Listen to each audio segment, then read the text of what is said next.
Muy bien. Entonces, la importancia de este taller es poder identificar cómo actuar, en qué nivel de atención vamos a atenderlo y cómo vamos a diferenciar una urgencia de una emergencia. Quienes están participando me indicaron, todos son personal de salud. Me imagino, no sé si habrán médicos, si habrán licenciadas en enfermería, técnicos en enfermería u otras especialidades. Pero me van comentando y si tienen alguna duda también me lo hacen saber. Los puntos que vamos a tratar son los que están en pantalla, la diferencia entre urgencia, emergencia. Tocaremos un punto de la Ley General de Salud, las prioridades de atención. Vamos a hablar del soporte vital que se debe brindar a los pacientes, urgencias cardiológicas, neurológicas, y si nos da el tiempo, pues hablaremos de otro tipo de urgencias como las pediátricas, que lo vamos a tocar también en soporte vital. Entonces, lo que me interesaría a mí saber es primero la diferencia entre urgencia, emergencia y el nivel de atención donde va a ser llevado mi paciente o derivado. Entonces, si hablamos de una urgencia, hacemos referencia a un problema de cualquier causa. La gravedad puede ser variable, pero necesita atención. El paciente debe ser atendido, aunque no requiere un tratamiento inmediato, pero debe ser atendido. En el momento de la evaluación, y digo en el momento de la evaluación, porque recordemos que el paciente no va a llegar directamente con el médico o el personal de salud que lo va a atender. Va a pasar previamente, en el mejor de los casos, por un triaje donde se va a encontrar un personal de salud bien capacitado.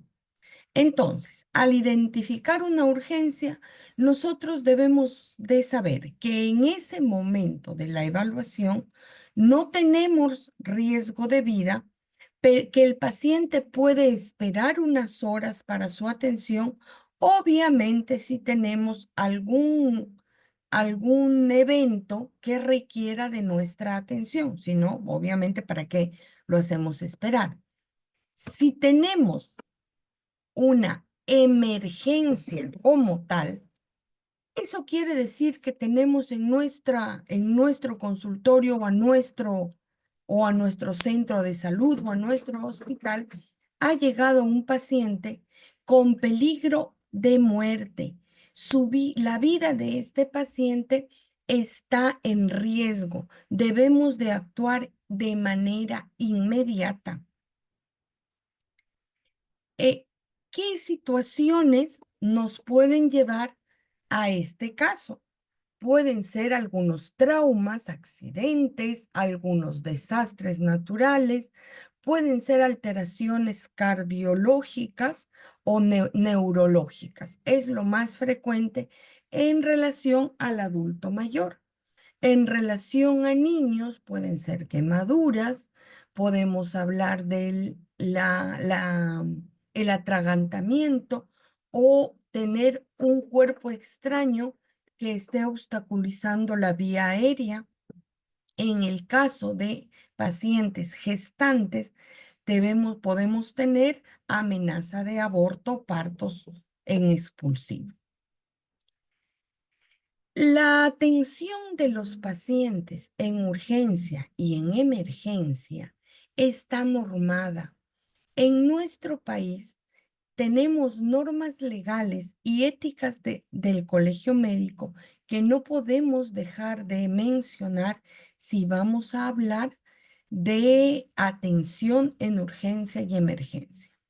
Por ejemplo, si hablamos del reglamento de ley 27604 es aquel que habla de la Ley General de Salud modificada. Nos va a señalar y nos va a indicar la obligación de todos los centros de salud de la atención de los casos de emergencia, para lo cual ya un poco desfasado, pero existen guías que da el Ministerio de Salud para la práctica clínica en emergencia del adulto y también una norma técnica establecida para los centros de salud que cuenten con servicios de emergencia. ¿Qué es lo que nos señala el reglamento de ley 27604? Dispone que todos los centros de salud, ya sean privados, públicos, Fuerzas Armadas o cualquiera que estuviera dentro del ámbito nacional, está en la obligación de atender aquellos casos médicos quirúrgicos de emergencia o a cualquier mujer que se encuentre en parto o cualquier emergencia obstétrica.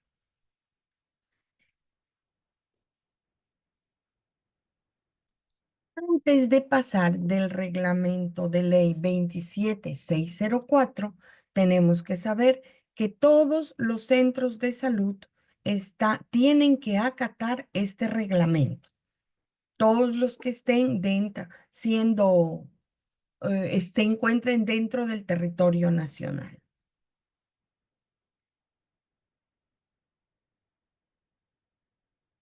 Ahora ya pasemos a lo que es fundamental en nuestro tema del que estamos hablando. Entonces, hablemos del triaje. El triaje es el primer punto al cual el paciente va a llegar en cualquier nivel de atención. ¿Qué me dicen las guías y las normas internacionales? Que en un triaje debe estar atendiendo un personal médico. Sin embargo, en nuestro medio, según la complejidad del centro de salud donde se esté atendiendo, por ejemplo, en un nivel 1, un centro de salud, no vamos a contar con médico. Ahí puede atender una enfermera, una obstetriz. Pero lo importante es que esté bien capacitado. ¿Por qué? Porque de este punto es donde surge que el paciente tenga que primero comprender el nivel de complejidad de su patología. Existen casos que van a hospitales o a centros de atención nivel 2, nivel 3, por una gripe, por un resfrío, por una otitis. Lógicamente, el paciente en su afán y en su desesperación de ser atendido rápidamente, considera saltarse todos los niveles de atención. Así encontramos que de repente en las emergencias de Rebagliati, de Hospital Sabogal, lo vamos a tener saturados de niños con resfríos comunes, porque para los padres eso sí es una verdadera emergencia. En el triaje, nuestro personal capacitado debe de hacer comprender y debe de hacer entender a estos pacientes que requieren atención, que no es el lugar, un centro de atención de emergencias o urgencias para atender resfríos comunes. Pero ¿cómo vamos a saber nosotros esto? Yo como paciente común y corriente, obviamente necesito la atención inmediata, pero depende mucho de la importancia de nuestro personal capacitado y sobre todo que salga a la comunidad, a su comunidad en el primer nivel de atención para poder brindar orientación a las familias.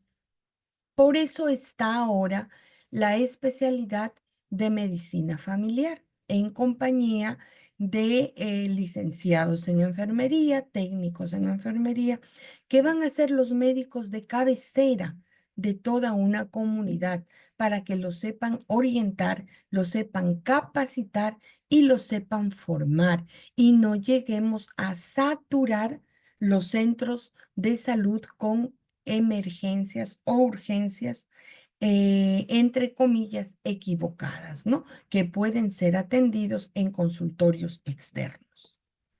Si tienen alguna pregunta o alguna duda, háganla por favor, levanten la mano o interrumpen y podemos conversarlo. El triaje, es muy importante, considerada así por muchos la llave de entrada a una asistencia eficaz y eficiente. ¿Por qué? Porque depende del personal capacitado, de las habilidades, de sus conocimientos, qué tan breve y qué tan fácil sea la atención en mi centro de emergencia o de urgencia. ¿Cuáles son los objetivos del triaje? Primero, que el médico, si es un nivel de atención 2, 3 o 4, o nuestras licenciadas en enfermería o técnicos en enfermería, sepan identificar de manera adecuada a los pacientes graves, aquellos que necesitan atención urgente y priorizar los servicios del centro. Así podrán ellos determinar en qué área de tratamiento es el más adecuado para derivar a este paciente. ¿Es algo que está poniendo en riesgo su vida? Pues lo pasaremos entonces de inmediato a shock trauma, sin perder tiempo, sin documentación engorrosa, sin necesidad de demorar más la atención. ¿Es una urgencia? Pues se tratará como una urgencia. No tenemos en ese momento algo que esté poniendo en riesgo la vida del paciente. Daremos prioridad a las emergencias. Otro objetivo muy importante del triaje es disminuir la congestión en los servicios de urgencias. Como les decía, en esta época de frío tenemos todos nuestros centros de salud llenos de resfríos comunes, de urgencias, pero por allí puede haber una crisis de obstrucción bronquial, puede haber una crisis asmática que deba tener atención inmediata. Entonces, es función y responsabilidad del personal de triaje identificarlo y atenderlo según los tiempos de atención.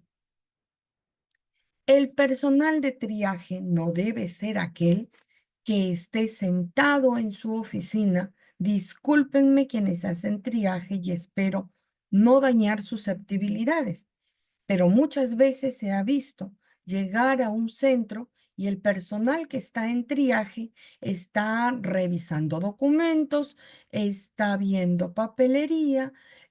No quiero decir que está ocupado en el celular haciendo cosas que no competen a su responsabilidad y no está saliendo a identificar pacientes. Por eso es que vemos muchos accidentes o incidentes debe ser la palabra. El personal de triaje dice, pero hace media hora yo atendí al niño y el niño no tenía cianosis. Lógicamente, el paciente cambia. El personal de triaje no es para que esté sentado en su oficina haciendo documentación o avanzando cualquier otro tipo de trabajo. El personal de triaje tiene la responsabilidad de la evaluación continua de aquellos pacientes que se encuentren en sala de espera, según como los haya catalogado. Y también depende mucho de la eficacia y la eficiencia de nuestro personal de triaje para crear un lenguaje común para todos los profesionales implicados en la atención de emergencia. Si mi personal de triaje me dice que es una crisis de obstrucción bronquial, pues yo como médico en la emergencia tengo que creerlo, ingresar al niño o al paciente que fuera y darle la atención adecuada. Pero si mi personal de triaje no tiene la experiencia, el expertise para poder discrepar una, un resfrío común de una crisis asmática, entonces pues estamos muy mal. No vamos a poder cumplir el objetivo de eficacia y eficiencia. Entonces, he querido demorar en este punto porque el triaje es aparentemente un paso, una oficina por el cual nadie quiere pasar, pero recordemos que es el punto más importante que maneja, satura o hace eficaz y eficiente las atenciones en los servicios de salud. El personal de triaje debe saber específicamente, debe conocer al detalle cómo priorizar las atenciones de los pacientes. Es un paciente de prioridad 1 que debe ser ingresado y pasado inmediatamente a shock trauma con el llamado del equipo de emergencia de inmediato. Entonces, vamos a conocer cuáles son los niveles y cuáles son las prioridades de atención. La prioridad de atención 1 es aquella emergencia realmente dicha, cuya gravedad súbita es extrema.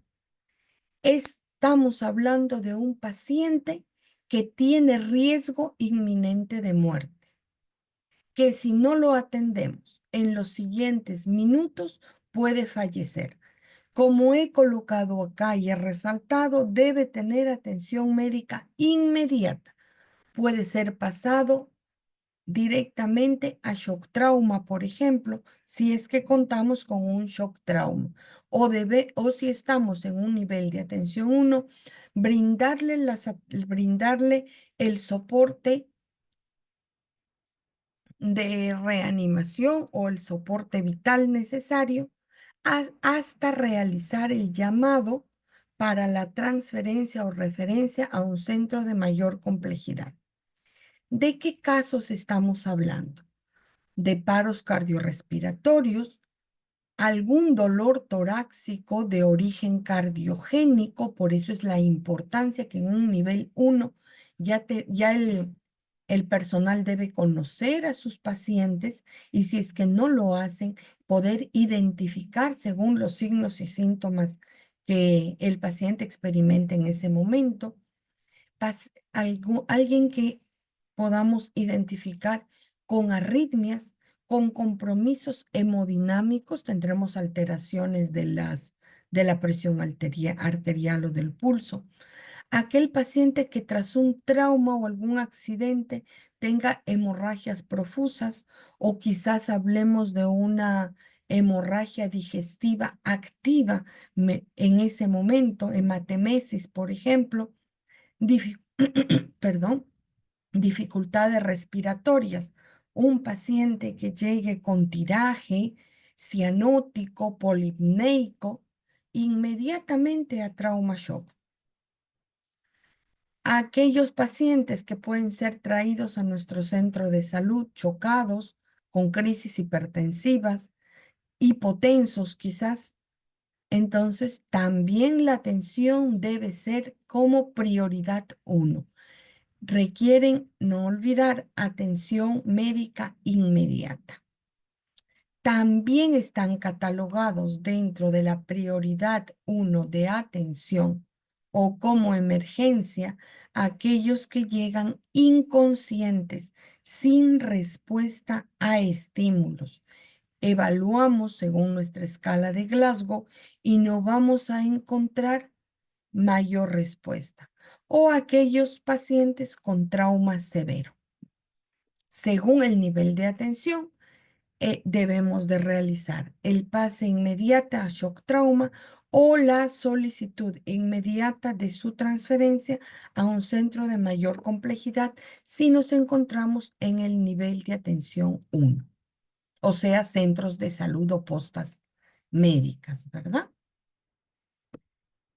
Una urgencia mayor está considerada como una prioridad 2 de atención.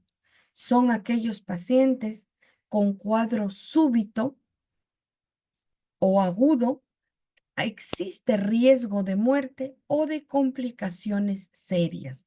Su atención puede retrasarse en minutos, no puede ser más de 30 minutos desde su ingreso. Si no ameritarían ingresar a trauma shock, pero sí su pase inmediato a consultorios de emergencia para la evaluación del personal médico capacitado. Hablamos de crisis asmáticas o paciente con algún tipo de broncoespasmos, descompensaciones de pacientes con diabetes mellitus, hemoptisis, por ejemplo, algún paciente con abdomen agudo, angina de pecho, un dolor torácico no cardiogénico que pueda simularme una, una patología cardíaca o arritmias aún sin compromiso hemodinámico, sangrados gastrointestinales, pero que hayan cedido y que los signos vitales se encuentren estables. Aquel paciente conocido por su antecedente de cirrosis, quizá que se haya descompensado inmediatamente su pase a consultorio de emergencia para la compensación y atención adecuada. En prioridad 3 es una urgencia menor. Debe ser atendido en nuestro centro de emergencia, pero no olvidar que si tenemos un nivel de atención, prioridad 1 o prioridad 2, debe pasar primero. Calmar al paciente, calmar a los familiares, eso lo realiza el personal de triaje. Y aquí, en la prioridad 3 y prioridad 4, es cuando el personal de triaje entra a tallar. Debemos de darle la mayor tranquilidad al paciente y sus familiares. Será atendido, pero siempre y cuando las necesidades de otros pacientes no estén antes de ese paciente del que hablamos con una urgencia menor. ¿En qué casos, de qué casos hablamos como prioridad 3? ¿Qué casos se corresponden a una urgencia menor? Aquel paciente que haya tenido alguna intoxicación alimentaria, que haya tenido diarreas o vómitos o esté nauseoso, pero que no lo haya llevado a la deshidratación severa o moderada. Si es severa, puede llegar hipotenso, entonces se tratará de una prioridad 1 o 2, ¿verdad? Si es una deshidratación leve, pues me puede esperar, podemos atenderlo, darle hidratación vía oral o si necesita hidratación endovenosa, pero luego ya derivarlo a su domicilio o a consultorio externo. Una hiperemesis gravídica siempre que se descarte cualquier otra patología del feto o de la madre, urticaria, alzas térmicas que no tengan síntomas asociados, vértigos, y ahora que vemos mucho en emergencias, las lumbalgias, ¿verdad?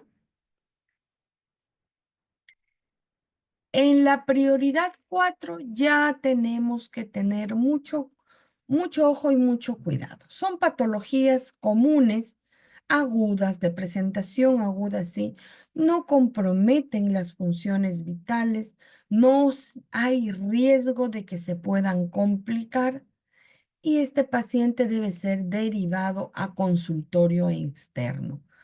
Señora, mi personal de triaje hablará, señora, ¿cuánto tiempo tiene su niño de fiebre?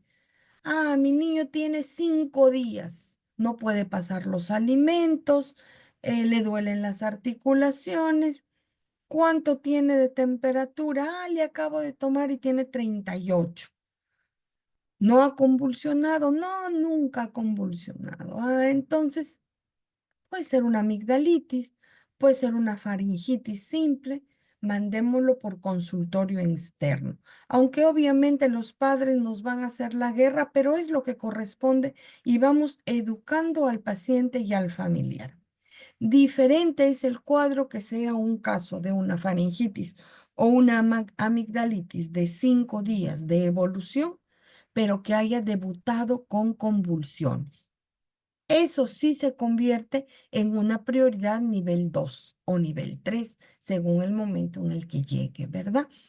Las enfermedades diarreicas. Esto es común en niños. Tiene diarrea, ¿cuántos días? Recién desde anoche. No ha vomitado, está comiendo, está lúcido. Consultorio externo de pediatría. Ese niño va a ser atendido de mejor manera en consultorio externo. Abscesos de semanas de evolución, 2 semanas, 10 días. No ha tenido fiebre, es un poco doloroso. Consultorio externo. Sangrado vaginal leve. Podemos estar hablando desde desde un desorden hormonal hasta una amenaza de aborto. Entonces, volvemos al punto donde triaje, el personal de triaje es clave para definir la atención eficaz y eficiente de mis servicios de salud. Entonces, con quienes estamos en este taller, ¿por qué hago tanto énfasis en el triaje? Porque probablemente muchos de nosotros o de ustedes han estado o van a estar atendiendo en este punto, que es fundamental para la atención en los servicios de emergencia. Si hay preguntas, realícenlas, por favor. Así como la Ley General de Salud nos implica la atención de todos los casos de urgencia o emergencia en cualquier centro, sea público, sea privado, también tenemos que tener cuidado. Entonces, los cuidados del personal de salud en un centro de emergencia es que debemos estar con nuestros equipos de protección. Hablemos de protección biológica y protección mecánica.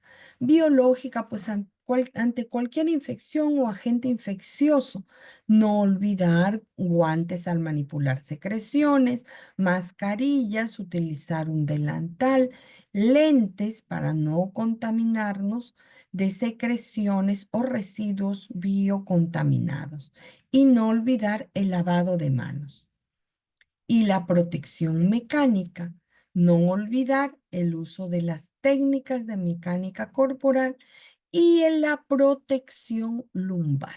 Nuestras sillas deben ser cómodas y nuestra camilla también para no sufrir de ningún tipo de alteraciones lumbares propias de nuestro trabajo. Vamos a pasar, si no hay preguntas, hablemos ahora del soporte vital básico, el que ustedes deben conocer desde el nivel de atención 1 en centros de salud, en postas. ¿Qué conocemos por soporte vital básico? Me imagino que ustedes han escuchado mucho de RCP. Hay que practicar RCP, me piden certificado de RCP. Por supuesto. Tenemos el soporte vital básico y el soporte vital avanzado. Del que vamos a hablar ahora es el que lo podemos realizar con conocimientos previos. Entonces, son un conjunto de acciones que nosotros vamos a realizar cuando identifiquemos que nuestro paciente, nuestro familiar, la persona que encontramos por la calle, su vida está en inminente peligro.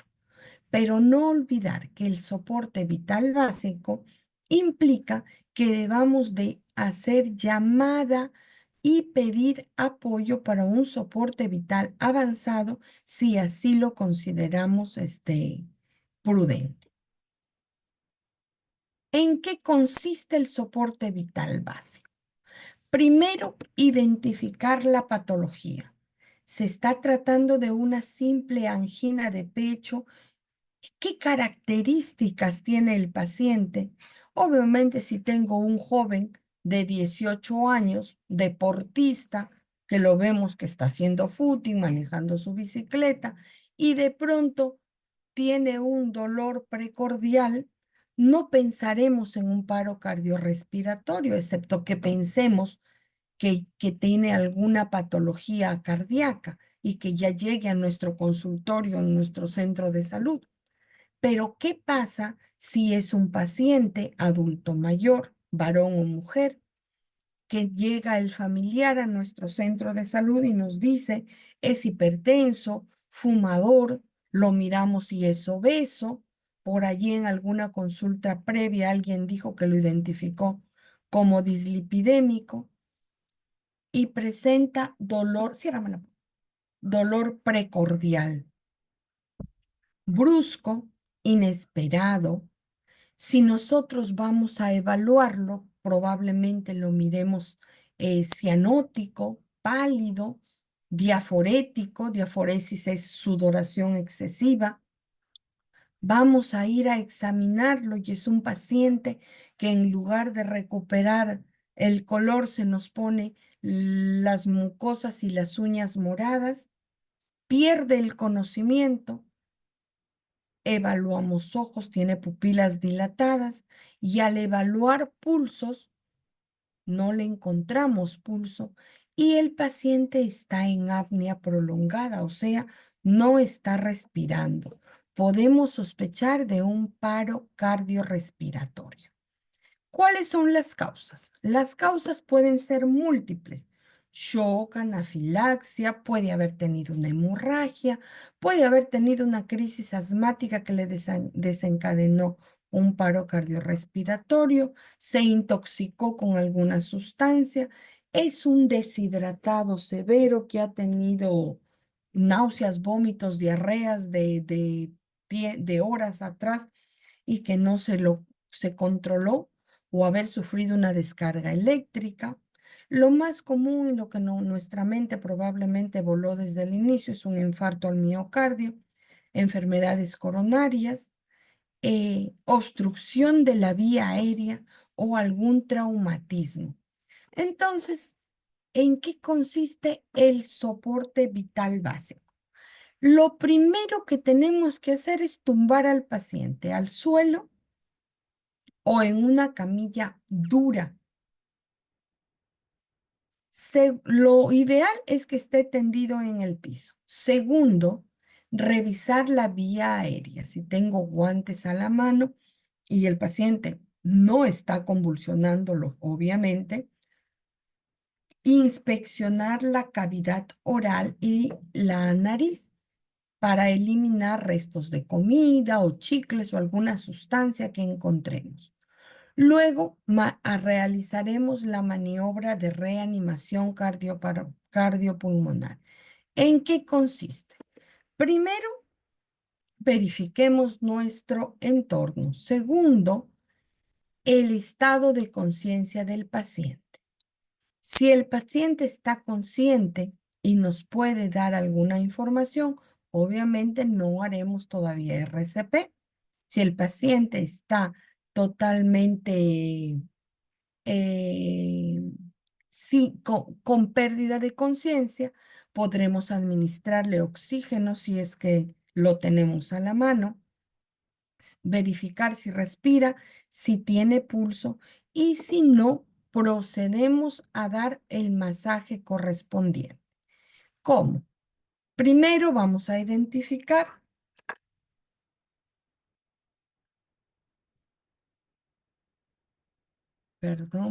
primero identificaremos la zona precordial.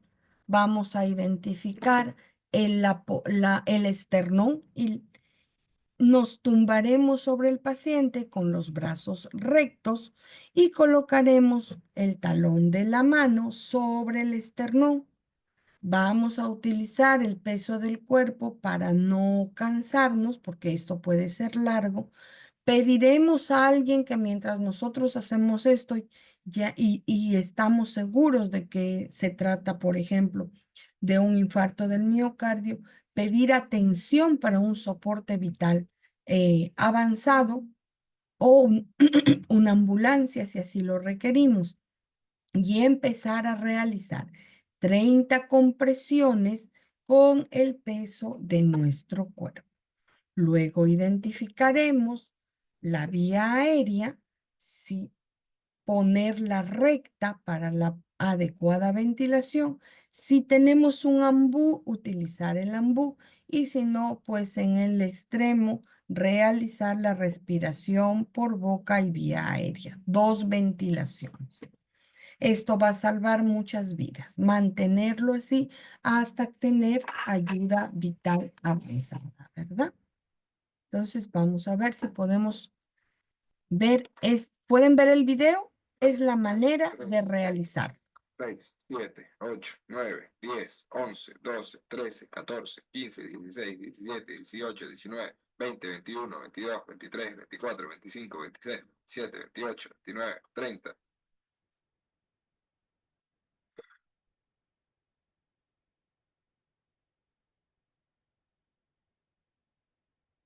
¿Hay alguna duda? Esa es la manera como realizar un RCP. Paciente sobre una superficie dura, brazos rectos, presión sobre el esternón.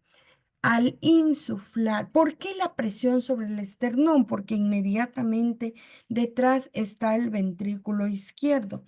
Nosotros vamos a masajear y vamos a impulsar la sangre para tratar de perfundir y hacer llegar la misma, la sangre rica y oxigenada hacia los diferentes tejidos, ¿verdad?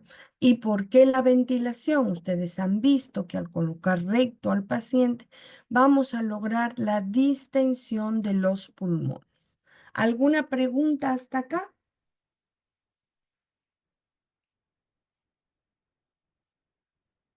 En niños vamos a proceder de la misma manera. Lógicamente, vamos a hacer la presión a nivel del esternón, no será con el talón de la mano, colocaremos una en la frente y con una mano presionaremos sobre el esternón midiendo nuestra fuerza, lógicamente. Y en lactantes podemos utilizar los 2 dedos pulgares o el segundo y tercer dedo para hacer presión. Eso con respecto a paro cardiorrespiratorio y RCP. ¿Alguna pregunta hasta acá? Bueno, continuamos entonces. Otra urgencia, otra emergencia es la obstrucción de las vías aéreas. ¿Cómo actuar? Primero, identificar. Si el paciente aún tiene estímulo de tos, si tiene tos, está intentando toser para eliminar el cuerpo extraño, debemos estimularlo. Ojo, darle palmadas, hacerle frotación vigorosa en la espalda o en el pecho, no levantarle las manos, soplarle la cabeza. Eso no sirve de nada, soplarle la nariz, al contrario, lo asfixias más. Si el paciente está obnubilado, perdiendo la conciencia, la maniobra de Heimlich es la que va a salvar su vida. ¿Cómo la realizamos? Primero,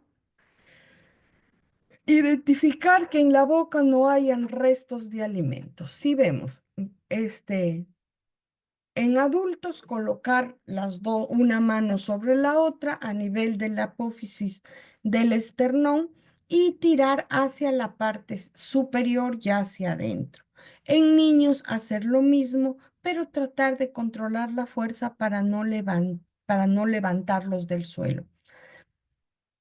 ¿Qué finalidad tiene? De que el residuo de aire que está en los pulmones sea expulsado y con eso lograr expulsar el cuerpo extraño que se encuentra en las vías aéreas, ¿verdad? Obstrucción, OVA-C es obstrucción de vías aéreas por cuerpo extraño, por si acaso. Entonces, hasta acá es el soporte vital primario. Si no hay dudas ni preguntas, entonces pasemos ya a lo que son emergencias cardiovasculares. Si hablamos de emergencias cardiovasculares, debemos saber que estamos hablando del principal órgano o bomba que va a mantener irrigado y oxigenado todo nuestro cuerpo, incluyendo nuestro cerebro. Entonces, lo primero que vamos a hablar es un poquito de anatomía y fisiología cardiovascular. Este corazoncito que todos tenemos tiene 4 cavidades muy importantes. Podemos dividirlo en 2 cavidades derechas y 2 cavidades izquierdas, 2 ventrículos y 2 aurículas, ¿verdad? El ventrículo izquierdo que ustedes ven acá es el más fuerte porque se encarga de la eyección de la sangre a todo nuestro cuerpo. En esta otra imagen podemos identificar 2 ventrículos, perdón, 2 ventrículos, 2 aurículas. Pero la función, la fisiología del corazón es trabajar de alguna manera partido en 2 mitades, si lo queremos ver desde ese punto de vista, ¿verdad? Tenemos una aurícula derecha, que es la que se encarga de recibir sangre de la vena cava superior e inferior, y tenemos el ventrículo derecho, que es el que se va a encargar de inyectar sangre hacia las venas pulmonares. Y tenemos el lado derecho, perdón, izquierdo, el ventrículo izquierdo con la salida de la aorta y la aurícula izquierda, también donde vamos a ver otros, perdón, arterias pulmonares. ¿Cómo funciona el corazón? La sangre va a ser bombeada por diferentes estímulos eléctricos. Esos estímulos eléctricos van a salir de los nodos sinusales y el nódulo auriculoventricular, que va a mandar impulsos nerviosos. Son como son el marcapaso del corazón, por así decirlo. Con esos impulsos eléctricos, el corazón se contrae o se relaja. Tiene que tener un ritmo específico para que no encontremos alteraciones tipo arritmias. Y la posterior, gracias, formación de coágulos.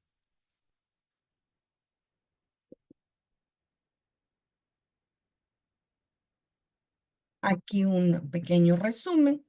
Tenemos la aurícula derecha, aurícula izquierda, en el lado derecho. Lo que ya les había mencionado, la aurícula derecha recibe la sangre del cuerpo a través de qué venas, perdón, ¿de qué dijimos? ¿Mm?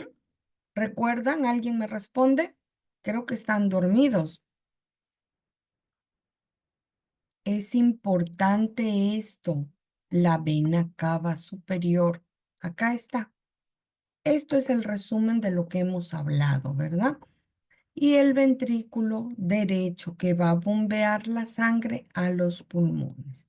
Y en el lado izquierdo tenemos la aurícula que va a recibir la sangre de los pulmones y la va a bombear al ventrículo izquierdo. Y Y este mismo bombea la sangre al cuerpo a través de qué vena, de qué arteria, perdón. Muy bien. Pero así como el corazón tan bonito, expulsa sangre y manda sangre a todo nuestro cuerpo, a todos nuestros músculos, para poder realizar nuestras actividades, el corazón también es un músculo y también necesita ser nutrido de sangre oxigenada. Por eso es que tiene sus propios vasos y esos son las coronarias. Estas son unas arterias muy delgaditas que lo que van a hacer es traer sangre oxigenada, a realizar el aporte sanguíneo al músculo cardíaco para que pueda realizar su adecuada contracción y función, ¿verdad? Para no olvidarnos, me pidieron que a las 10 este, les dé unos minutos porque van a presentarles algo a cargo del instituto. No sé si está presente. Sí, buenos días, doctora. Sí, ahorita. Sí, claro, doctora. Si es que si se puede iniciar ahora. Claro. ¿Deseas que deje de compartir? No, está bien ahí. Ya, perfecto. Sí, ustedes me avisan cuando continuamos. Sigan. Buenos días, doctora. Buenos días, estimados. Para hacer un comunicado acerca de los certificados que pueden adquirir para que puedan validar el aprendizaje de hoy del taller de urgencias y emergencias clínicas. Tienen dos opciones, el certificado virtual, que es con el abono de 30 soles, y el abono de 45 del certificado físico. Igualmente, en las dos opciones incluyen la grabación de la clase y las diapositivas de la docente. Solamente se estarán entregando la grabación y diapositivas que se están mostrando en pantalla a los que realizan la separación de su certificado. También estoy enviando por el chat un mensaje donde está el link del grupo, si en todo caso desean agregarse para que puedan obtener más información o si desean separar su certificado. Y también mi número directamente para que me puedan solicitar nuestros medios de pago y así ya poder registrarlos.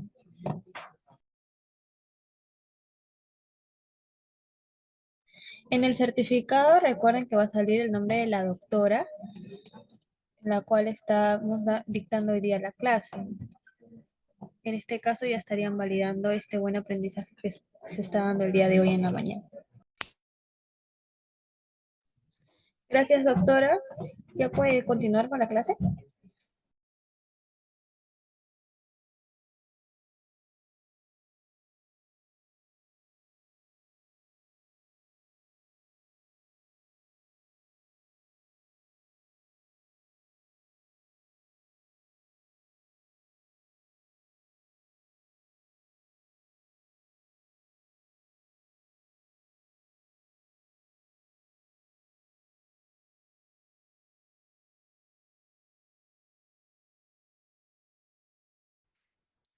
Entonces, vamos avanzando. La anatomía y fisiología del corazón creo que quedó claro, ¿verdad?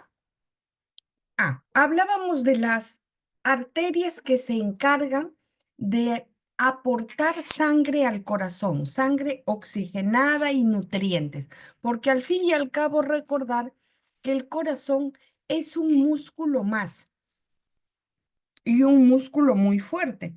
Por eso es que cuando hay casos de hipertensión arterial, este músculo es el que se hipertrofia, o sea, se pone grueso y grande, con la finalidad de suplir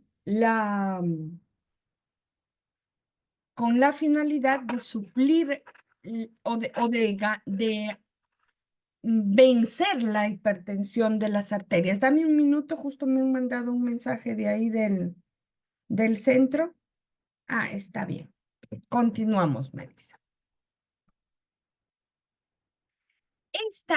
Este corazoncito, al contraerse, va a eyectar la sangre, pero para que no se regrese de la aurícula al ventrículo, va a hacer una presión y del ventrículo hacia la vena pulmonar o hacia la aorta hace otra contracción para que la sangre se eyecte. Pero ¿qué pasaría si no tenemos unas compuertas que limiten el regreso de la sangre? Se mezclaría la sangre. Entonces, existen unas válvulas, las válvulas cardíacas. Aórtica en la aorta, la tricuspidia que está entre la aurícula y el ventrículo derechos, la mitral que está entre aurícula y ventrículos izquierdos y la pulmonar. Estas válvulas cumplen la función de compuertas. ¿Qué pasa entonces cuando fallan? Encontramos los famosos soplos o las fallas cardíacas. Les hablé de un sistema de conducción eléctrico. Esos son unos puntos que están ubicados en las paredes de los vasos y en el tabique ventricular. Tenemos el nodo aurículo ventricular. Tenemos el nodo sinoauricular, que son los que se encargan de mandar impulsos nerviosos o eléctricos, perdón, para que el corazón se contraiga y eyecte la sangre. ¿Qué pasa cuando no funcionan? Encontramos las arritmias.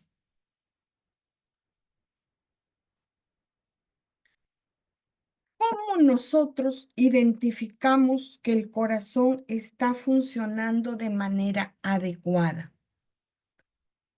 Vamos a ver, uno es poner el estetoscopio y escuchar el corazón, pero si no tenemos, podemos también ver la contracción del ventrículo izquierdo a través del pulso, ya sea en la carótida, a ambos lados del cuello, ya sea el pulso braquial en los brazos, en el pulso radial, que es el que nosotros tomamos la muñeca y lo podemos identificar. Ojo, para tomar el pulso, no olvidar que debe hacerse no con el dedo pulgar, sino con los 4 dedos restantes, también a nivel del pie. ¿Para qué me sirve? Para identificar la perfusión sanguínea en estas zonas, ¿verdad? Así como tenemos arterias, también tenemos venas. ¿Qué pasa con las venas? Son las que van a recoger la sangre y llevarla hacia el corazón de regreso. Todos nuestros vasos sanguíneos tienen una cantidad de líquido, o sea, de sangre, que van resistiendo. ¿Qué pasa si los vasos se ponen duros y la presión aumenta?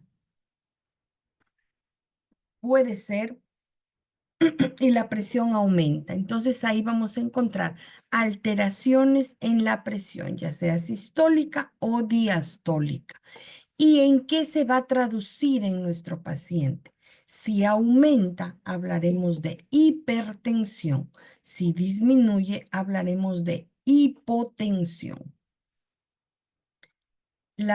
Para tomar la presión, ustedes ya saben, está de más decirlo, utilizamos un manguito, lo insuflamos un tensiómetro y un estetoscopio, aunque ahora ya pues hay digitales que me van que me van a arrojar valores exactos. La presión sistólica es cuando es la presión que la sangre ejerce contra la pared de las arterias como resultado de la fuerza con la que se eyecta la sangre del ventrículo izquierdo. La presión diastólica es la fuerza, pero que se está ejerciendo, pero cuando el ventrículo está en reposo. Y cuando hablamos de hipoperfusión, es cuando disminuye el aporte sanguíneo a diferentes estructuras de nuestro cuerpo. Cuando hablamos de una hipoperfusión severa o generalizada, ya nuestro paciente va a entrar en shock. ¿Cómo lo vamos a identificar? Un paciente pálido, cianótico, con la piel fría, en el afán de aumentar el riego, el pulso empieza a ser más rápido, luego se pone débil. El paciente va a respirar rápidamente, pero va a ser superficial. Vemos un paciente diaforético, ansioso. Puede haber náuseas, puede haber vómito y posteriormente hipotensión, o sea, disminución de la presión arterial. ¿Qué nos puede indicar eso? Que estamos ante un compromiso cardíaco. ¿Y cuáles son los signos y los síntomas que nosotros tenemos que identificar? Dolor precordial, tipo opresivo, algún tipo de malestar en el tórax o adormecimiento, cosquilleo. Otros pueden hablar de molestias en el abdomen superior. Se ha llegado a confundir hasta con dolores epigástricos, o sea, por gastritis. La dificultad para respirar cada vez se hace más marcada, un paciente letárgico, somnoliento, aturdido. Y lo característico es la diaforesis, la sudoración profusa, ¿no? Si vemos, si evaluamos al paciente, va a estar ansioso, irritable, te va a referir que el pecho le está palpitando o haciendo un puño en el pecho, una sensación de opresión muy dolorosa. ¿Cómo identifica el paciente? ¿Cómo nosotros podemos eh, eh, identificar o pensar siquiera que estamos frente a un caso de un compromiso cardíaco? El dolor puede presentarse de tipo opresivo. El paciente va a hacer un puño y te lo va a mostrar junto a su pecho, un dolor sordo, inexplicable. Puede ser o no irradiado, como en este caso, un dolor opresivo en el pecho. Puede ser irradiado hacia el cuello o al mentón solamente. Puede ser el dolor opresivo que vaya hacia el brazo izquierdo, que es lo más común, o hacia el hombro. Puede haber solamente dolor epigástrico y confundirse con problemas, con epigastralgias por gastritis. Puede ser un dolor muy intenso que vaya a los dos brazos. El dolor en el brazo derecho no es excluyente de un compromiso cardíaco. Hay circunstancias en que esta presentación es un poco más rara, pero que por el dolor del brazo derecho se ha considerado mialgias o un dolor muscular, pero no es así, es infrecuente, pero existe la posibilidad de que haya dolor en ambos brazos, en esternón, en cuello, en mentón. Puede haber un compromiso cardíaco con dolor solo del mentón o solo del hombro izquierdo o solamente del epigastrio.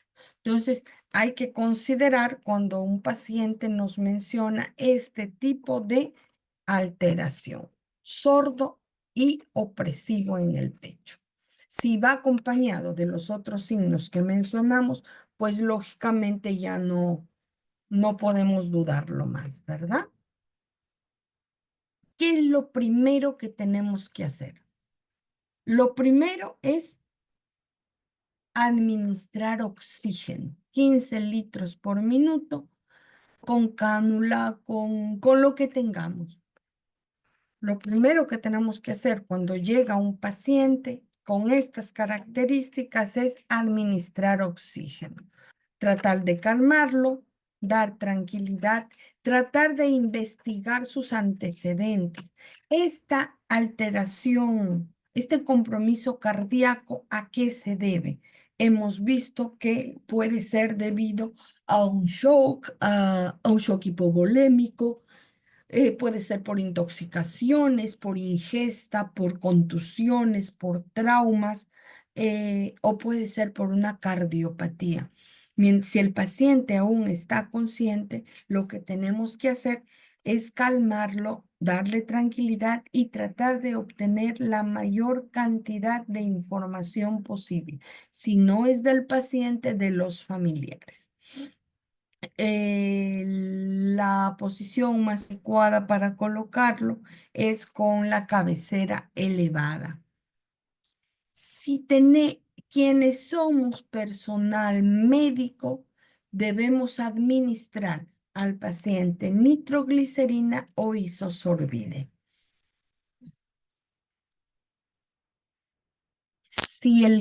Si el paciente continúa en esas condiciones más de 30 minutos, tenemos que hacer su evacuación urgente. ¿Por qué? Porque el siguiente tratamiento si es un infarto agudo del miocardio, ya es otro tratamiento el que debemos administrar, que son los fibrinolíticos. ¿Por qué les dije que tenemos que administrar medicamentos, pero siempre en presencia de un médico? Porque lo indicado en estos casos es administrar nitroglicerina. El efecto es inmediato. Va a dilatar los vasos sanguíneos, va a disminuir la carga sobre el corazón, va a haber mayor perfusión sanguínea y los signos y síntomas van a empezar a revertir. Pero, ¿qué pasa si dentro de los efectos secundarios indeseables de la nitroglicerina está la hipotensión? El dolor de cabeza no me preocupa tanto, los cambios en el pulso podrían preocuparme si es que me lleva a una arritmia y con esto alguna formación de coágulo. Pero la hipotensión sí me preocupa y me preocupa mucho porque de un paciente que no está perfundiendo bien, que está con hipertensión, bajamos y nos vamos al otro extremo, vamos a dejar igual sin irrigación muchas estructuras nobles. Entonces, no queremos que nos pase eso, ¿verdad? ¿Qué haríamos en ese caso? Colocar vía, colocar volumen, pero estaríamos volviendo hacia la hipertensión. Entonces, no debemos de realizarlo mientras no estemos en un centro donde ya podamos brindarle al paciente soporte vital avanzado.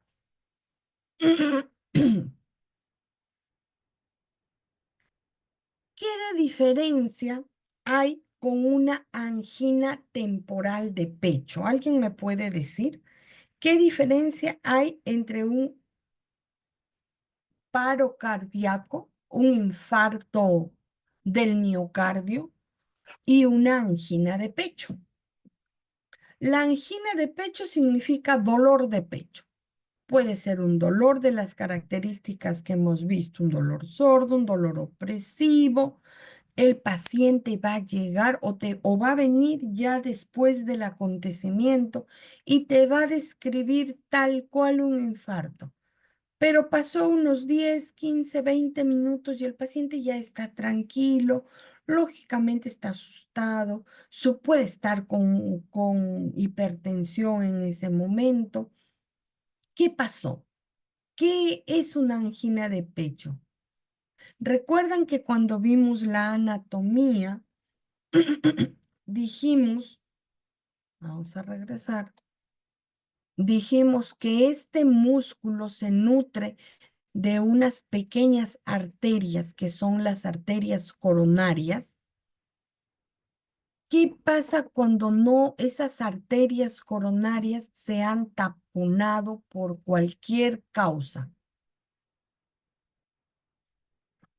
Cuando ha habido una obstrucción temporal de esas arterias coronarias, no va a llegar sangre oxigenada al músculo cardíaco y obviamente no va a poder hacer la contracción cardíaca de manera adecuada. Entonces, se va a desencadenar todos los síntomas similares a un paro cardíaco o a un infarto agudo de miocardio. Eh, ¿Cómo se puede desencadenar? Se puede desencadenar por un espasmo en un vaso que da aporte sanguíneo al corazón, ya sea por ansiedad, por estrés, por una actividad física extrema. Si ese episodio es rápido, es momentáneo, entonces vuelve a perfundir y el músculo cardíaco vuelve a tener aporte sanguíneo. Entonces, los signos y síntomas, bueno, como dijimos, son los similares a los vistos anteriormente. Dolor, opresión, ansiedad, va a haber disnea, el paciente diaforético, nauseoso. Acá hay algo muy importante. Muchos pacientes van a confundir esas molestias de indigestión con una angina de pecho, pero no por eso podemos pasarlo por alto. Si estamos, antes de pasar, esto es lo que sucede. Tenemos aquí la arteria, una arteria coronaria que ha sufrido un estrechamiento, un espasmo. Algo pasó que no dejó que se perfunda adecuadamente la sangre para el riego de nuestro músculo cardíaco. Entonces desencadenó toda esta sintomatología que ustedes ven. Pero, ¿qué es lo importante de una angina de pecho? ¿En qué se diferencia de un infarto agudo de miocardio? Que este es temporal. La angina de pecho es temporal. Por eso es solamente un espasmo, no es un estrechamiento permanente, es un espasmo.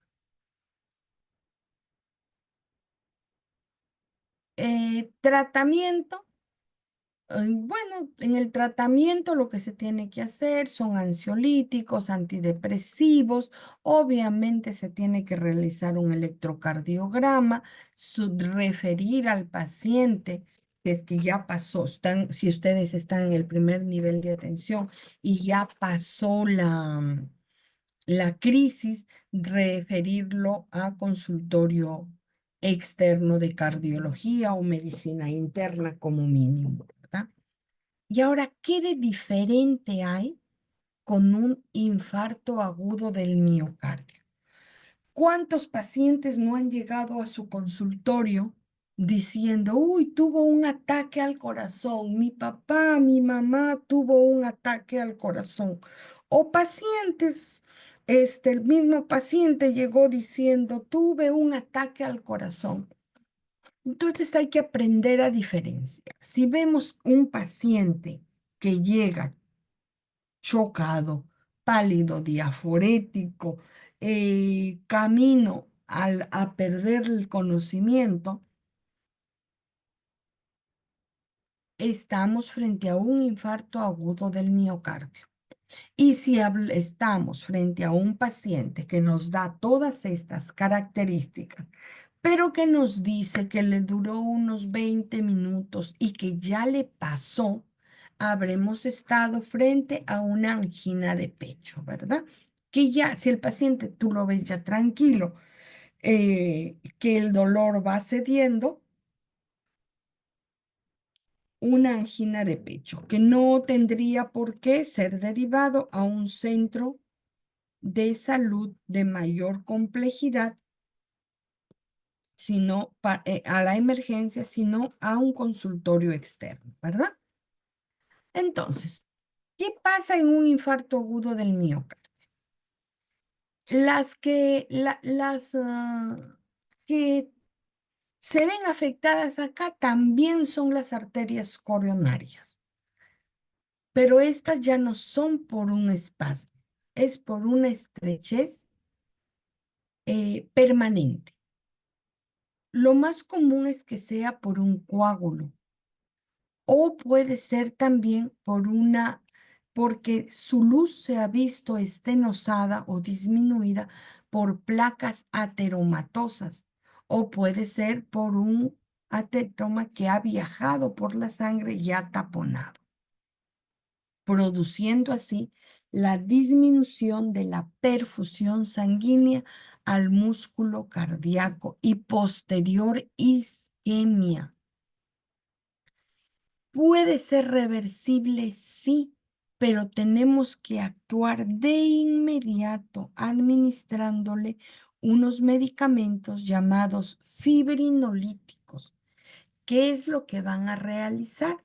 Van a degradar las sustancias que están causando la obstrucción de esa arteria coronaria, como por ejemplo la fibrina en los coágulos.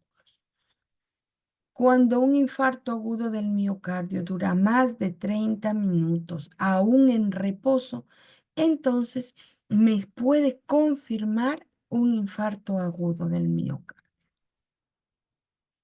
Los síntomas son muy parecidos a los de una angina, pero más fuertes. Lo vamos a ver que perduran más en el tiempo. Y acá vamos a ver, mientras que en una angina de pecho había un espasmo nada más en una arteria coronaria, vean ustedes en un infarto agudo, se ha taponado. Esto puede ser grasa en aquellos pacientes dislipidémicos y donde se obstruyó, se taponó, viene y se puede asentar encima un coágulo. Entonces, estamos hablando de una obstrucción permanente que pone en riesgo inminente la vida de la persona que lo padece. ¿Alguna pregunta hasta acá?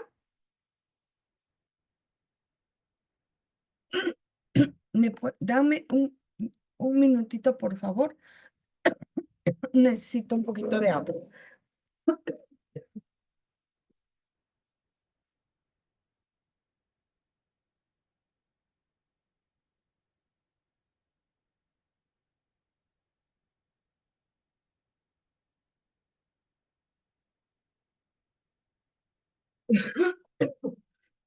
Perdón.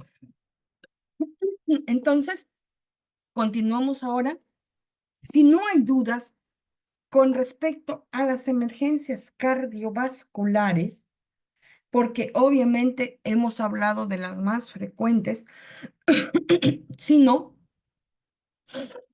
nos quedaríamos aquí hablando de muchos casos. Otra cosa que no podemos pasar por alto son las crisis hipertensivas. Cuando nosotros hablamos de presión sistólica y presión diastólica, nosotros tenemos que tener en consideración el basal de las personas. Siempre es importante, cada vez que pasa un paciente por triaje o por evaluación, se consigna la presión. No es por las puras, es para ir llevando un registro de cuál es la presión normal o basal del paciente. Lo que nos hablan las guías y los libros, lo común 120/80. la presión sistólica, la presión diastólica, con algunos rangos. ¿Qué pasa cuando llega un paciente con crisis hipertensivas? ¿Cómo lo manejamos? Una crisis hipertensiva puede ser manejada en el primer nivel de atención. Se tendrá que hacer la historia clínica, evaluar al paciente y identificar las causas que están ocasionando, valga la redundancia, la hipertensión, identificar factores de riesgo. ¿Qué factores de riesgo conocemos para la hipertensión? Paciente obeso, sedentario, fumador, antecedentes familiares. Hay algunos que se pueden modificar, como por ejemplo la obesidad, la alimentación, el consumo excesivo de sodio, el alcohol, el tabaco. Y también los que no pueden modificarse, la raza negra, los y la y los antecedentes familiares, mamá o papá hipertenso, abuelos hipertensos, familia hipertensa, en un paciente añoso. Entonces tiene todo el derecho de hacer hipertensión también él, y por qué no debutar con una crisis hipertensiva. ¿Cómo tratarlo? Tenemos lo más común es el captopril sublingual, colocada una tabletita debajo de la lengua y monitorear al paciente. Si no tiene otros síntomas, luego derivarlo ya a una atención especializada. Primero puede pasar por medicina general y luego, de ser necesario, pasar a su control con medicina interna o cardiología también. ¿Qué pasa con los niños cuando encontramos se atiende algún parto y niños cianóticos? Primero, eh, eliminar las sustancias de las vías respiratorias. Segundo, evaluar el Apgar con el que ha nacido, identificar algunas infecciones que puedan presentarse y no descartar la evaluación neonatológica, ya que los casos de alteraciones cardiovasculares en recién nacidos suelen ser malformaciones arteriovenosas.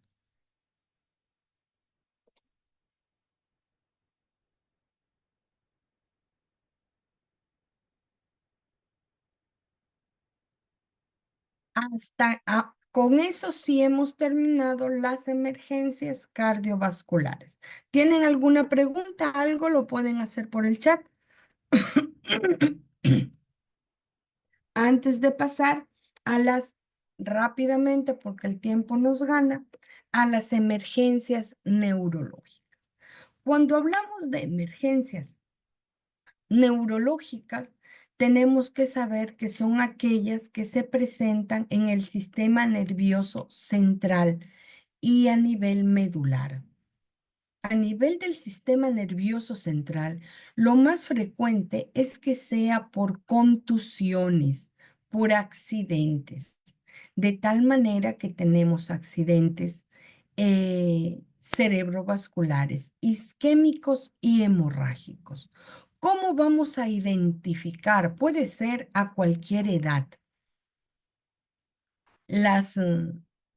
Los accidentes cerebrovasculares hemorrágicos suelen presentarse a cualquier edad y lo más frecuente es que sea tras un traumatismo.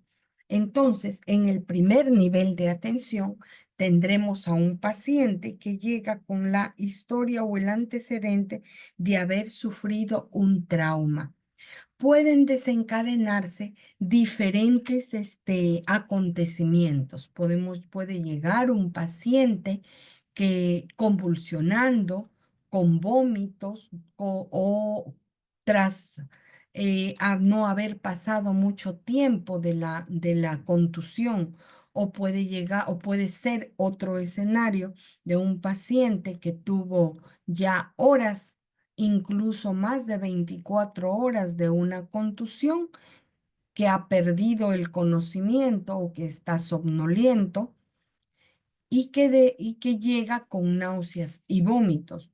O puede ser otro escenario en el que el paciente llega con algún tipo de fractura a nivel de calota craneana. Todos estos casos son accidentes cerebrovasculares hemorrágicos. ¿Qué es lo que nosotros debemos tratar como emergencia neurológica? Lo que en nuestro nivel de atención. Primero, saber, vamos a hablar de convulsiones también más adelante, porque es muy importante saber manejarlas en el primer nivel de atención. Entonces, tras un antecedente de una contusión con los signos y síntomas que estábamos hablando, lo primero que debemos de pensar es en aumento de la presión intracraneal. ¿Por qué aumenta la presión intracraneal? En el caso de accidentes cerebrovasculares hemorrágicos, se va formando un coágulo dentro del parénquima cerebral. No sé si pueden llegar a alcanzar, aquí se ve blanquito, tenemos acá otros. Cuando va aumentando la presión cuando va aumentando la formación del coágulo y va aumentando el tamaño, como la cabeza, el cerebro está rodeado por calota craneana, o sea, por el hueso de la cabeza, este no tiene a dónde expandirse y empieza a presionarse contra la calota craneana. Esos son signos de aumento de la presión. ¿Qué es lo que va a experimentar el paciente? Inicialmente, conforme vayan pasando las horas, va a haber dolor de cabeza. Si sigue en aumento la presión intracraneal, puede haber náuseas y vómitos. En la visión pueden aparecer los famosos escotomas centelleantes. El paciente te va a decir que ve unas lucecitas. Y si esto sigue en aumento, vamos a encontrar un paciente somnoliento, confuso, hasta llegar a la pérdida del conocimiento. Entonces, ante una contusión cerebral en un paciente de cualquier edad, lo que tenemos que hacer primero es observación en nuestro nivel de atención. Ameritaría una tomografía o una derivación a un centro de mayor complejidad para realizarlo, porque lógicamente en nuestra posta o nuestro centro de salud no vamos a contar con tomógrafo. Sí ya tenemos, pero sí podemos evaluarlo cada 2 o cada 3 horas. Si yo veo que hay dolor de cabeza, si se asocia a náuseas, inmediatamente tengo que referirlo. Pero hay algo muy peculiar. En las primeras horas, la tomografía puede no identificar ningún tipo de sangrados.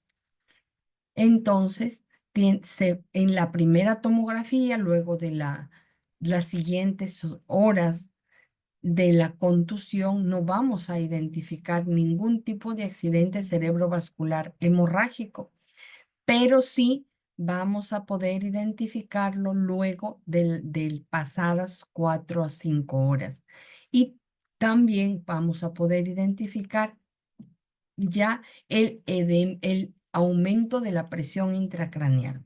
Al aumentar la presión intracraneal por la presión, valga la redundancia, que está ejerciendo el parénquima cerebral sobre la calota craneana, se va a formar un edema.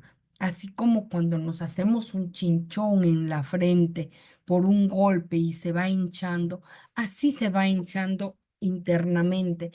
Y todos los síntomas que les estaba mencionando son en relación a edema cerebral. El tratamiento va a ser con diuréticos tipo manitol. Y también puede ser quirúrgico. Han escuchado ustedes de las hemorragias aracnoideas y subaracnoideas o hemorragias de la dura. Las formaciones, los coágulos que se lleguen a conformar en esta zona es de tratamiento quirúrgico. Y obviamente, pues, la atención debe ser en un centro de salud nivel 2 o 3, donde se realicen cirugías neurológicas. Como les mencionaba, lo más común son las lesiones hemorrágicas debido a traumatismos en pacientes jóvenes. También existen, como vamos a ver en este lado, los accidentes cerebrovasculares isquémicos. Estos también sufren por el riego sanguíneo, pero no es por formación de coágulos en sí, sino es porque se taponó un vaso sanguíneo que aporta sangre oxigenada y nutrientes al cerebro y esta zona se queda isquémica, como ven la parte blanca. Se queda isquémica, sin aporte sanguíneo, sin riego. ¿En quién se presenta estas alteraciones isquémicas en pacientes adultos mayores con factores de riesgo?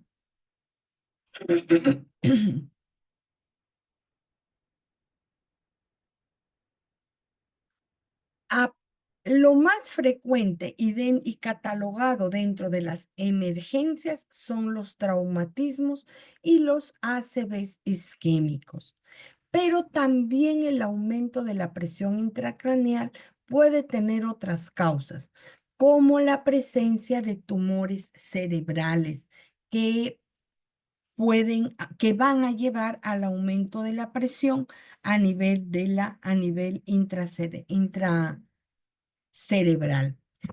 Eso depende mucho del diagnóstico que tiene tu paciente. Por ejemplo, en pacientes con cáncer de pulmón, mama, melanoma, colon, riñón, no, en estos es muy frecuente la metástasis vía al cerebro. Entonces, un paciente con cualquiera de este tipo de cánceres que se encuentra en tratamiento, llega a tu centro de salud y te dice que está en tratamiento para el cáncer de mama de repente, o que ya terminó su tratamiento de cáncer de mama, pero que tiene dolores de cabeza, cefaleas que van aumentando en el tiempo. Ya no lo trataremos como una simple migraña o como una cefalea simple por estrés. Tendremos que pensar en una metástasis cerebral, o sea que en el parénquima cerebral está creciendo un tumor, un tumor metastásico derivado de su tumor primario. Y vuelvo a repetir, los más frecuentes pueden ser pulmón, mama, melanoma, colon, riñón. Otras enfermedades que también pueden causar aumento de la presión intracraneal son aquellas enfermedades infecciosas o malformaciones con las que pueden nacer los niños. ¿A qué me lleva el aumento de la presión intracraneal y por qué tengo que actuar inmediatamente? Si aquellas lesiones no se tratan, ya sea de manera quirúrgica o ya sea con diuréticos tipo manitol por endovenoso, por ejemplo, recordemos que el daño cerebral es irreversible. No vamos a poder revertirlo. Que el paciente va a empezar a convulsionar ante tus ojos y va a entrar al coma. Allí ya no hay nada que hacer. Entonces, no podemos obviar todos los signos y los síntomas y sobre todo los antecedentes de que hemos visto. Tras un accidente cerebrovascular, ya sea hemorrágico o isquémico, sin tratamiento, viene la muerte. Eso, por favor, que quede muy, pero muy claro.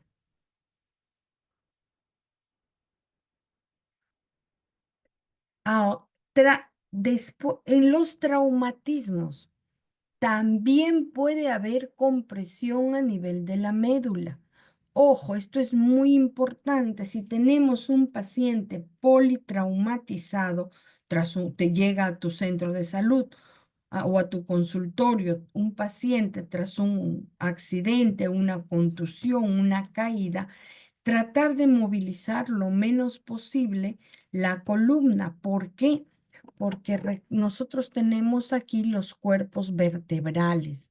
Estos son los cuerpos vertebrales, estos son los discos intervertebrales. ¿Ven? Acá está el cerebro, el cerebelo, los cuerpos vertebrales son estos, y este es el canal medular. Y dentro del canal medular, acá tenemos como un hilito, como un cordón, está la médula.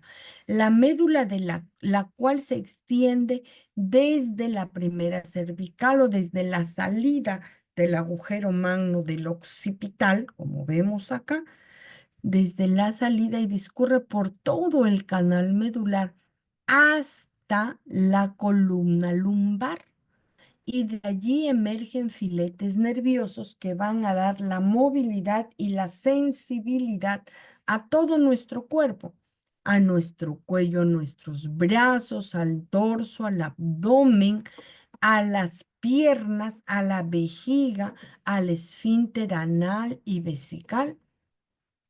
Entonces, ¿qué pasa si yo tengo un golpe, una contusión a nivel de la médula que me puede alterar, deformar, presionar de alguna manera el canal medular? Vean acá, tras una contusión grande, el cuerpo vertebral, este debe ser dorsal, ha ha ido hacia la parte posterior y está aplastando no solo el canal medular, sino también a la médula. Si esto no se revierte inmediatamente, o si se secciona, o se corta, o se queda sin irrigación, esta médula, el paciente va a quedar cuadripléjico, hemipléjico, no va a perder la función motora y sensitiva de los miembros inferiores, dependiendo de la zona, del nivel al que haya el daño en la médula. El paciente va a perder esa función. Entonces, ante la sospecha de alguna alteración o daño a nivel de la médula, el tratamiento inicial es corticoterapia, pero lo primero que tenemos que saber es que no va a estar en el nivel de atención 1. Este paciente debe ser referido, inmovilizado. Lo que nosotros podemos hacer y vamos a hacer mucho, ténganlo por seguro, es inmovilizarlo. Una vez que esté inmovilizado, referirlo a toda costa a un centro de salud de mayor complejidad. Primero, porque vamos a necesitar imágenes para el diagnóstico. Vamos a necesitar resonancias magnéticas. Y segundo, porque el tratamiento va a ser quirúrgico y nosotros obviamente no vamos a contar con un equipo neuroquirúrgico ni humano, ni humano, ni con los equipos para poder manejarlo. Entonces, lo primero, inmovilizar y referir a un nivel 3 o 4. de atención.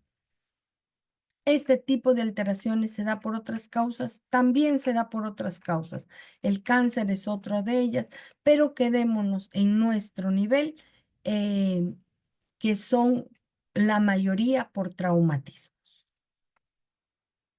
Entonces, ¿qué signos, qué te va a decir el paciente? Primero va a tener dolor, va a ser el dolor localizado, irradiado al cuello, van a haber hormigueos, entumecimientos, va a haber debilidad muscular. Los síntomas severos que ya la médula se está dañando, como les mencioné, dificultad para caminar, para mantener el equilibrio. Mi esfínter vesical o anal ya no va a funcionar, entonces el paciente o va a retener o se le va a escapar la orina y no va a haber pues coordinación ni control motor o sensitivo.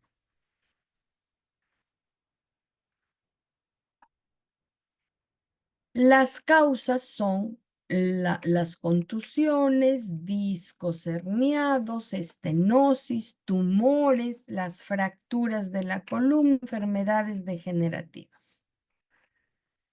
Lo primero que vamos a hacer es el examen físico, como les mencioné, inmovilizar y referir, porque nosotros no vamos a tener en el primer nivel de atención cómo hacer una resonancia magnética, cómo pedir un PET scan. Lo mínimo que podremos hacer son rayos X, pero no nos va a servir de nada y vamos a movilizar más al paciente si intentamos hacerlo en el primer nivel de atención, y vamos a necesitar pruebas electrofisiológicas y obviamente el equipo humano neuroquirúrgico. Algo hasta acá, las alteraciones neurológicas por contusiones. Pero hablemos de algo muy importante. ¿Cuántos pacientes llegan al primer nivel de atención con crisis convulsivas o tras haber experimentado una de ellas?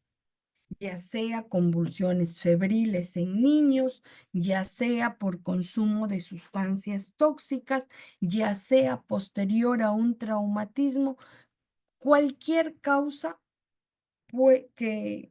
cualquiera que fuera, me puede desarrollar una crisis convulsiva. Tengo al paciente convulsionando, me lo traen en ese momento convulsionando, y eso sí se puede solucionar en el primer nivel de atención.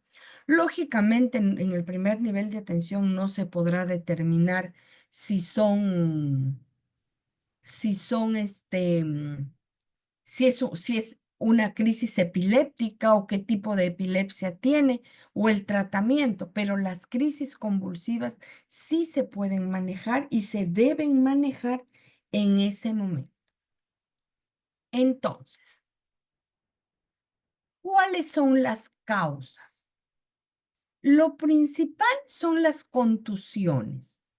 También puede ser sin embargo, la causa más común es la epilepsia. Un paciente que ya tiene el diagnóstico de epilepsia tiene una medicación habitual, sin embargo, por una u otra causa no ha tenido su medicación, desarrolla una crisis convulsiva.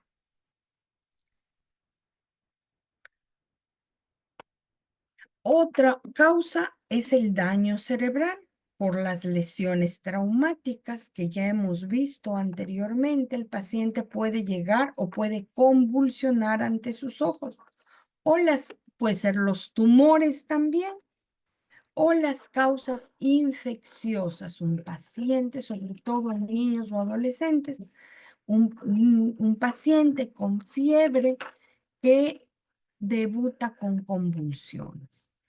Algunas otras causas son los factores genéticos, pero eso será ya motivo de investigación en la historia clínica, ¿verdad?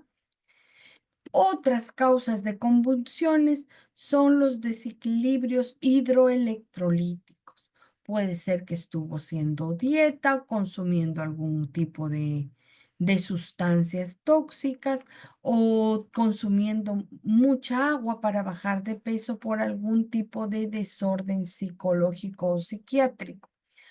Puede ser por hipoglicemias en pacientes diabéticos, puede ser por alteraciones renales o hepáticas mal manejadas o que han dejado la medicación habitual. También puede haber convulsiones por esas causas. En el caso de niños con diagnóstico de parálisis cerebral infantil, también podemos encontrar convulsiones. Y en aquellos que están en síndrome de abstinencia porque se les ha retirado el alcohol o las drogas, este cese abrupto de estas sustancias ilícitas también puede provocar convulsión. ¿Y cómo lo vamos a manejar? Porque si te van a llevar al paciente, convulsionando ante tus ojos o las crisis convulsivas se pueden repetir y repetir ante tus ojos. Primero identifiquemos el tipo de convulsiones. Hay generalizadas y hay parciales o focales. Las más comunes son las tónico-clónicas, aquellas en que el paciente se mueve completito con movimientos repetitivos e irregulares de todos los cuatro miembros, con pérdida del conocimiento, se cae al piso y hay rigidez muscular. Otras son crisis de ausencia, donde el paciente parece que, a pesar de que está de pie o sentado, en algún momento pierde la conciencia, puede quedarse con la mirada fija. Eso generalmente es en niños. Las focales es que pueden aparecer en un área específica del cuerpo. Puede ser de un brazo, de una pierna, pueden ser movimientos repetitivos de la boca, de los ojos, de la cabeza, de alguna parte del cuerpo. Entonces, esos son los tipos de convulsiones que hay, no solamente las tónico-clónicas existen. Obviamente son las más comunes, las más conocidas, pero existen muchas que como personal de salud deben conocerlo para saber cómo tratarlo o cómo referirlo. Pero si estamos ante una crisis convulsiva tipo gran mal o tónico-clónicas, ¿cuál es el tratamiento? Nosotros hablemos en el primer nivel de atención. ¿Qué es lo primero que tengo que hacer? Tumbar al paciente o que esté en el piso o que esté en una camilla que tenga soportes elevados a los costados para que no se vaya a caer. Colocarle una almohadilla debajo de la cabeza para que no se golpee. Si es que calzarme guantes y introducir en la boca alguna paleta que obviamente no se rompa para evitar que se muerda la lengua o los labios. Ojo, no ingresar tu mano porque te va a morder los dedos. Puede ser una paleta, puede ser una pinza.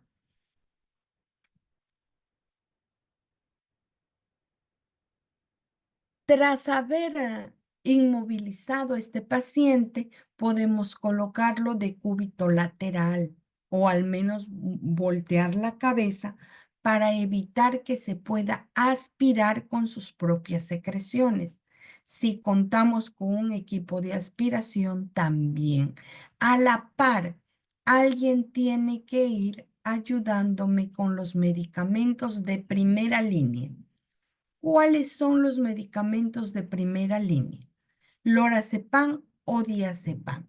En situaciones de urgencia debemos de administrar por vía intravenosa o por vía rectal diazepam o lorazepam. Lo más común que encontremos en nuestros botiquines son el diazepam.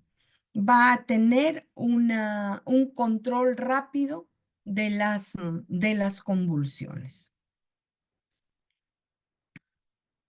Para ello necesitamos un personal capacitado en la colocación de vías intravenosas y tiene que ser intravenoso porque si le pones intramuscular va a demorar la absorción y vas a tener al paciente convulsionando allí y teniendo daño cerebral irreversible. Otros medicamentos de segunda línea que se pueden utilizar, pero es de uso exclusivamente médico, es fósforo cuando los primeros han sido inadecuados, o sea, lorazepam y diazepam, o valproato de sodio, sobre todo en crisis recurrentes. Y darle medicación a largo plazo con antiepilépticos como ácido valproico, carbamazepina o lamotrigina, dependiendo ya de la evaluación neurológica que el paciente tenga. Pero recordar que los medicamentos de primera línea con los que tenemos que trabajar vía endovenosa es el diazepam. Lo único que va a hacer es dormir tu paciente, ¿no? Bueno, con eso hemos hablado de las emergencias cardiológicas, de los traumas, de las crisis convulsivas, y de las emergencias neurológicas. ¿Tienen alguna pregunta, alguna duda?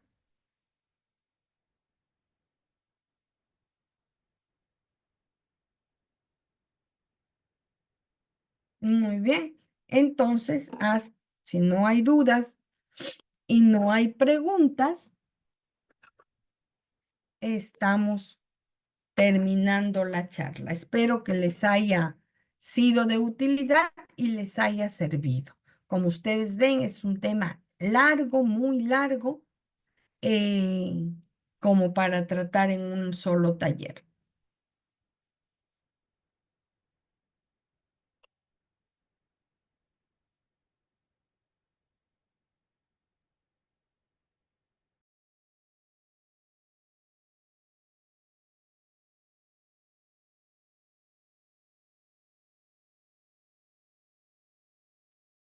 Licenciada,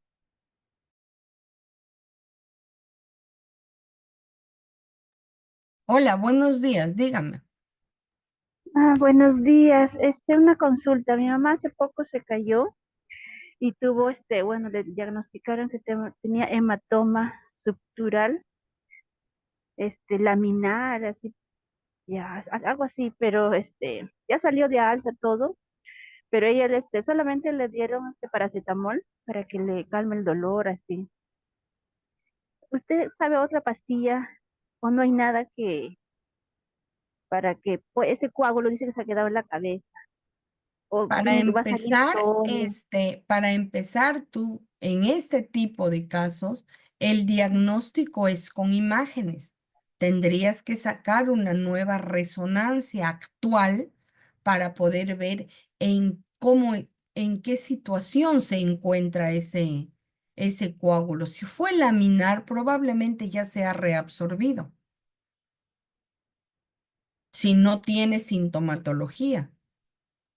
Si no ha Bueno, convulsionado, si no tiene náuseas, si no ha perdido el conocimiento. no, perdió por pocos minutos, perdió. Le encontramos inconsciente, así. Pero bueno, la cosa es que sí estaba en observación todo en el hospital, ya salió. Pero bueno, ella sigue con el dolor de cabeza le dieron, pero hay noches que le duele la cabeza. Entonces, normal, ¿no? Poco a poco pasará por el golpe, será, ¿no? Ahora, por eso te repito, o sea, no podemos nosotros, suponer, Mm, no podemos suponer. Lo que ok. tendríamos que hacer es, si tú sospechas que hay algo, que hay cefalea de larga data, antes de pensar en que es por el trauma, saquemos una resonancia magnética. La resonancia magnética es una foto que nos va del cerebro, que nos va a decir qué está pasando en ese momento. Ah, ya. Ya le- Y documentado, todo es documentado, porque si no vamos a dar medicamento equivocado o medicamento innecesario. Entonces, tú tienes ya. una resonancia magnética. ¿Hay algo? Si hay algo, se trabajará, pero con documentación. Si no hay nada, entonces lo que tendremos que hacer es dejarle, pues, de repente algo para manejarlo como una cefalea tensional o como una migraña. Mm, ok, licenciada, gracias. Bien, cuídense mucho. Si no hay otra pregunta, entonces espero que les haya servido. Vamos a seguir con los talleres y cualquier duda o pregunta estamos para resolverla. Cuídense, hasta luego.